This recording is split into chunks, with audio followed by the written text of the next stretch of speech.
नमस्कार दोस्तों।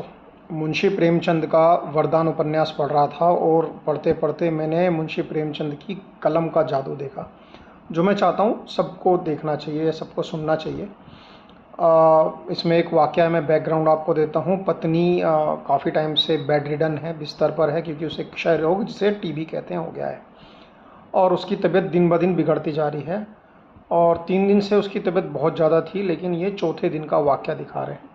पत्नी का नाम सुशीला है और पति को मुंशी जी कहते हैं। उन दोनों के बीच का वाकया मैं आपको बताता हूँ।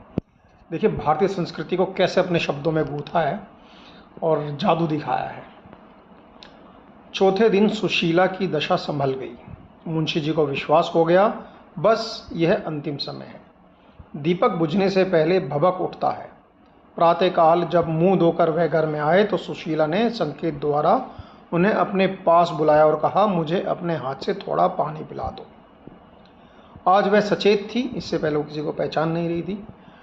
उसने अपने परिवारजनों को पहचान लिया था। आज वह अपनी सहेली को बड़ी देर तक अपनी बेटी को बड़ी देर तक छाती से लगाकर रोती रही। जब पानी पी चुकी तो वो बोली, बहन, अपनी सहेली से बोली, बहन तनिक हमको उठाकर बिठा दो, स्वामी जी के चरण छू लूँ।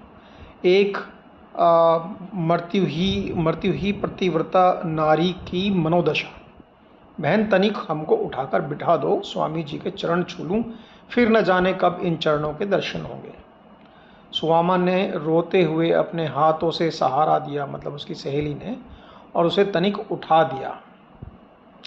सुशीला ने मुंशी जी से कहा, मेरे समीप आ जाओ। अपने पति को कहा। मुंशी जी प्रेम और करुणा में विहल होकर उसके गले से लिपट गए और गदगद स्वर में बोले, घबराओ नहीं, ईश्वर चाहेगा तो तुम अच्छी हो जाओगी। सुशीला ने निराश भाव से कहा, हाँ, आज अच्छी हो जाऊंगी, जरा अपना पैर बढ़ा दो, मैं माथे लगा लूँ। मुंशी जी हिचकिचाते रहे और सुवामा, जो उस महिला की सहेली थी, उन्हें कहा, पैर बढ़ा दीजिए, इनकी इच्छा पूरी हो जाएगी। मुंशी जी ने चरण बढ़ा दिए। सुशीला ने उन्हें अपने दोनों हाथों से पकड़कर कई बार छूमा, फिर उन पर हाथ रखकर रोने लगी। थोड़ी ही देर में दोनों चरण पर उष्ण जल कणों के भीग गए, मतलब पतिव्रता स्त्री ने प्रेम के मोती पति के चरणों पर न्यौछावर कर दिए। ये था शब्दों का जादू, भारतीय संस्कृति और हिंदी का कमाल। अच्छा लगा तो कमेंट ज़रूर कीजिएगा, नहीं भी लगा तो ज़रूर कमेंट कीजिएगा कि अपने विचार रखिएगा। कुल मिला के धन्यवाद।